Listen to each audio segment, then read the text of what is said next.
In front of a cabin, Mickey is having a smoke while listening to music. When his Discman stops working, he calmly sits down and changes the batteries so he can listen to music again.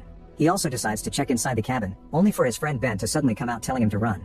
Growls can be heard in the house and Ben shoots a few bullets before running as well. It turns out the zombie apocalypse happened a few months ago, so now Ben and Mickey roam the land without a destination in mind. They're both former baseball players, and Ben is very good at killing zombies with a bat. However, Mickey hasn't gotten used to fighting yet. They get supplies whenever they can find them and relax in any area that appears to be safe, just trying to make sense of life. One day, Mickey scratches some lottery cards and gets excited when he discovers he's won $1,000. However, Ben kills his happiness by pointing out that the lottery doesn't exist anymore, and asks to play catch instead. Mickey isn't very enthusiastic, but Ben convinces him by reminding him that they're supposed to love baseball. The journey continues and the duo finds another cabin in the woods. Ben goes inside first and checks that it's empty before they finally relax.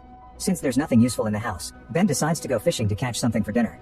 Mickey continues to be apathetic and pulls out all the canned fish they have in their bags, so Ben tells him to start a fire. However, Mickey puts on his headphones and walks away. Later, Mickey finds the bodies of a few zombies that Ben just killed and freaks out because he remembers Ben saying that there wouldn't be zombies in the woods. Ben corrects him because he actually said that there would be fewer of them, which so far has been true. After traveling a few more miles, the duo finds an abandoned car. Ben opens the door and a zombie comes out, so he quickly shoots it in the head. He then gets in the car and is disgusted by the horrible smell. Luckily, the car still works, so they use it to keep traveling. Now they can ride smoothly through the roads and enjoy the view, although the radio doesn't work.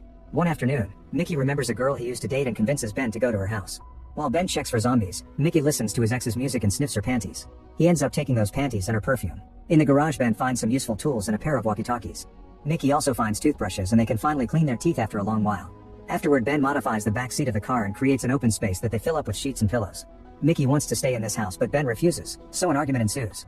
Ben reminds Mickey that they were stuck in a house for 3 months and they ran out of food, so they had to eat dog food and later the dog itself. Mickey's family died at the beginning of the apocalypse too because they were stuck in a house. When Mickey insists they should stay, Ben screams. Their traveling continues and Mickey spends most of his time with his headphones on, trying to escape reality. When they find a field full of cows, Ben stops to pet them. They're very good girls, so they make him smile. Sometime later, Ben asks Mickey if he wants to play baseball, but Mickey doesn't hear him because of the music. Ben pranks him by startling him from behind pretending to be a zombie and Mickey freaks out, so Ben points out that the headphones are going to get him killed. Then Mickey changes the batteries of the walkie-talkies and gives Ben one so they can test their range. The devices are working fine, and while the duo is joking around, they accidentally pick up the signal from another group of survivors. A woman named Danny and a guy called Frank talk about a camp, going grocery shopping, and even watching movies. After some hesitation, Mickey contacts them and asks if he and Ben can join the camp, promising to work hard to help. However, he's told that the camp has no vacancies, and that he shouldn't try to find them. Frank also asks him to stay out of their frequency and hangs up. Mickey keeps begging them for help to no avail. Ben doesn't look bothered by this and Mickey finally snaps. He goes on a rant about the situation, saying he's tired of sleeping in random places, having to hunt for a living, and dealing with Ben's bad smell. However, Ben just laughs and points out that the camp residents don't want them, so there's no point in caring. For the next few days, Mickey keeps trying to contact the camp on the radio, but they won't answer. Ben overhears him mention Annie specifically and realizes that Mickey is so desperate for company that he's got a crush on a voice. He starts mocking him for it, saying he imagines a very attractive woman like in action movies, but in reality she's probably just an old hag. Mickey insults Ben by saying he's the only person he knows who gains weight during the apocalypse, but Ben isn't offended and says that he's the only person Mickey knows, period. Later, the duo stops at a motel and Ben waits in the car while Mickey insists on checking the rooms in case of survivors. Just like Ben predicted, one of the rooms is full of zombies, so he has to go out to fight them while Mickey hides as usual. Mickey also complains, saying they could just leave and that Ben doesn't have to kill every zombie they come across. An argument ensues and Ben dares Mickey to fight the zombies himself, reminding him that they killed his family. Since Mickey is still scared and doesn't move, Ben has to do all the work again. In the forest, Ben finds a waterfall and screams in excitement because he can finally have a shower. Mickey is sleeping in the car and is suddenly startled awake by a zombie appearing at the window. At first he yells for help and grabs the walkie-talkie, hoping to contact Ben. However, he notices that the zombie is a very attractive woman who is pressing her chest against the window, so Mickey decides to get naughty with his hand. When he's about to reach the climax, the zombie's brains are blown up by a shot. It turns out Ben is back, and when he sees what Mickey has been doing, he starts laughing like crazy and leaves, wanting to give his friend some privacy to finish. As the journey continues, the duo keeps finding random houses in the woods, but they are always empty. They have to drop the car because it runs out of gas. One day they find a building with a really nice bedroom, so Mickey announces that they're staying the night because he wants to sleep on a real bed and he won't take no for an answer. Then he starts unpacking, only to notice that his headphones are gone. Mickey rushes outside and finds Ben making arrows while listening to music.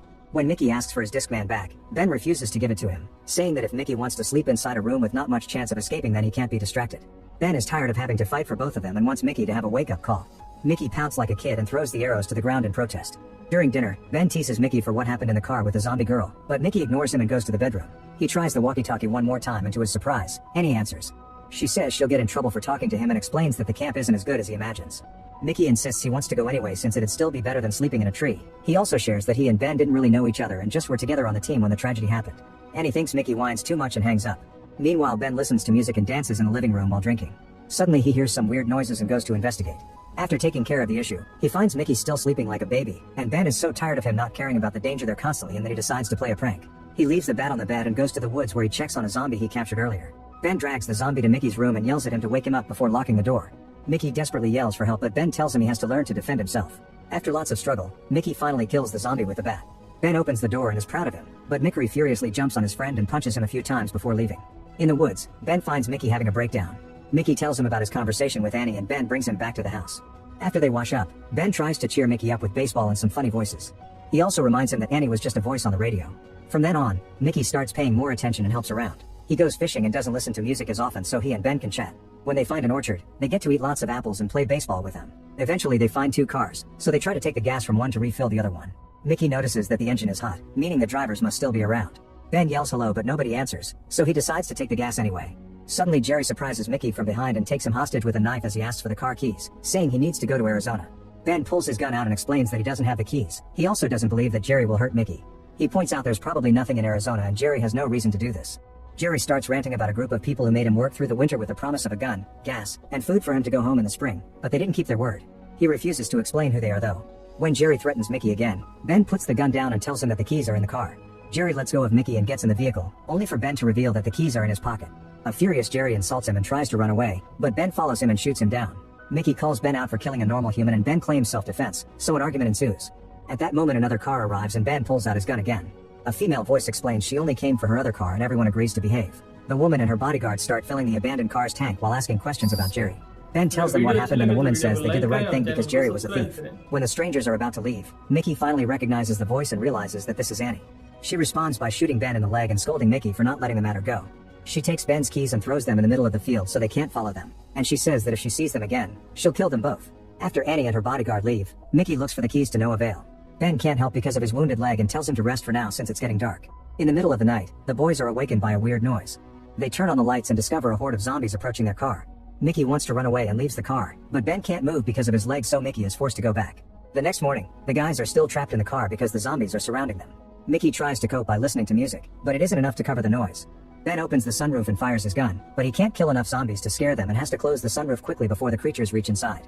Then Mickey insists they should hotwire the car, but Ben points out they've already tried and failed because it's not as easy as movies make it look. Another argument begins and Ben blames Mickey for the situation, since he triggered Annie into shooting him. Several days pass but the zombies never leave. Their growling noises are driving the duo crazy and they put up some sheets to cover the windows to at least avoid the ugly faces. When they run out of water, they start saving the liquid from their canned tuna. With no hope for the future, they decide to get drunk and play road games. Eventually the duo decides that since Mickey got them in this mess, he should go out and find the keys. Choosing to be brave for once, Mickey climbs out of the car through the sunroof and goes to the field to search for the keys. For the next few moments, Ben can do nothing but smoke and wait. Eventually he hears Mickey yelling his name so Ben quickly opens the sunroof for his friend. Unfortunately Mickey reveals that he's been bitten, and both men have a breakdown. Mickey admits he's scared and wonders what to do, but Ben just pulls out his gun and asks him to leave the car.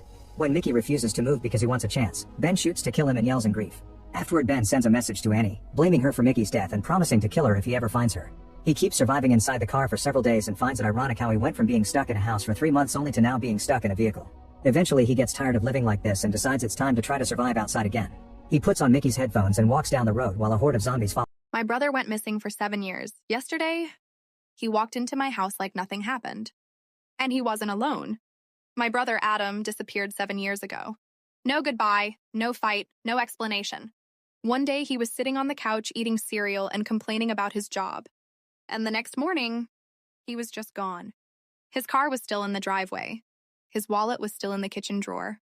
His phone was found on the sidewalk 2 blocks away. Screen shattered, battery missing. The police searched for months. My mother aged 10 years in the process. My father kept a light on in Adam's old room every night, hoping he'd walk back in. I was the youngest, and I think I was the only one who, deep down, believed Adam was still alive. But after 7 years, even that belief faded. I learned to live with the ache. Or at least I thought I did. Yesterday changed everything. It was almost 11 p.m. when someone knocked on my door. 3 slow knocks, then silence. It startled me because my neighborhood is dead quiet at night. I checked the peephole, and my entire world froze. It was him. My brother, Adam. Alive. Standing on my porch like he'd just stepped out to get the mail. But he looked wrong. Older, thinner, his hair longer, his eyes sunken.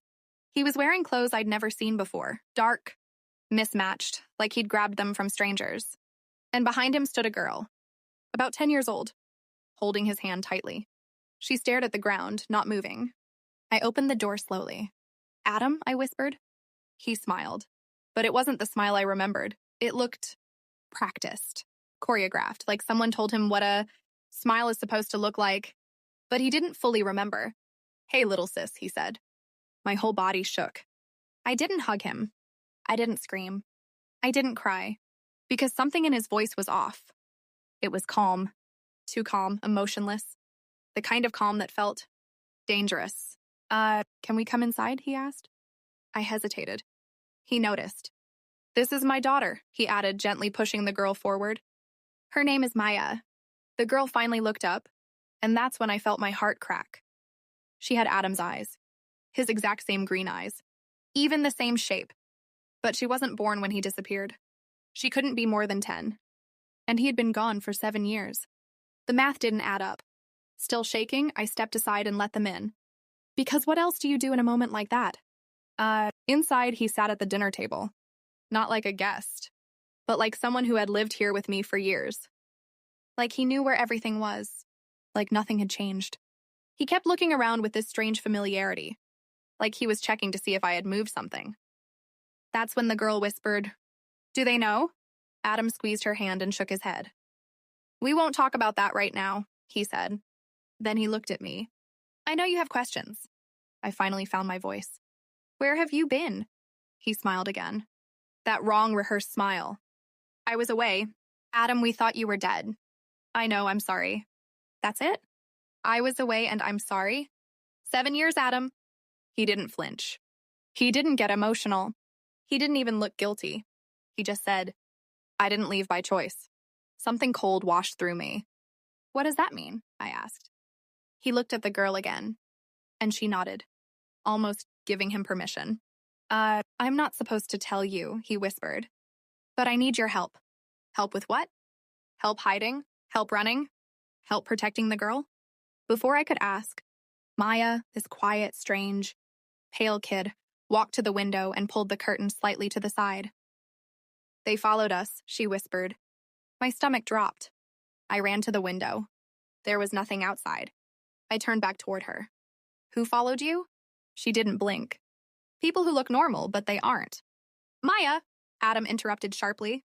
She stopped talking immediately, like she was trained to. Then Adam said something that made my blood turn to ice. "We can't stay long, but we need a place to rest.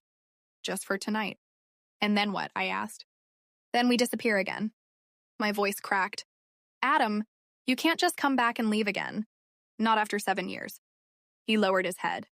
For the first time, I saw something real in him. Fear. "I'm so sorry, sis.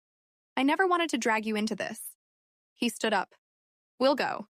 But the girl, Maya, walked toward me and grabbed my hand tightly and said something I will never forget. "He's trying to protect you." But the truth is, he didn't escape. They let him go. I froze. Adam shut his eyes in frustration. "Maya, stop." "No," she shouted. "She needs to know. They said you weren't allowed to warn your family, that you weren't allowed to tell anyone what you saw or what they did to you." A chill ran through me. "What did they do to you?" I whispered. Adam opened his mouth. But then, 3 slow knocks on the door. The exact same pattern Adam used when he arrived. Knock, knock, knock. Adam grabbed Maya and whispered urgently, "They found us." I looked through the peephole. A man, standing perfectly still, not moving, not blinking, wearing a suit, too clean, too crisp, too perfect. His face, strange. Symmetrical in a way no human face truly is. Like it was designed, not born. He smiled, and it was the same unnatural smile Adam had made earlier. Then he whispered through the door, "Adam, bring the girl out." My entire body turned to ice. I stepped back. "Who are they?" I asked. Adam grabbed my shoulders. "Listen to me very carefully. I can't explain everything, but you need to let us leave out the back, right now." "But, sis, please." It was the first time he sounded like my real brother again. So I nodded. He grabbed Maya's hand. They ran out the back door into the night. Before Adam disappeared into the trees, He turned back and shouted, "I love you! And I'm sorry, don't open the door." But I locked every window, every door, then silence. Total silence. Until one last whisper came from the front door. "We'll come back for you. You're already part of this now." I looked through the peephole again. The man in the suit was gone. Just gone. Like he vanished into thin air. It's been 24 hours. No sign of Adam. No sign of Maya. No sign of the man in the suit. But this morning, on my porch, I found something taped to the door. A photograph. A picture of my brother and me from when we were kids. Except in the bottom corner, someone had written, "We know who you are now." And below it, in a different handwriting, "Don't trust them. A.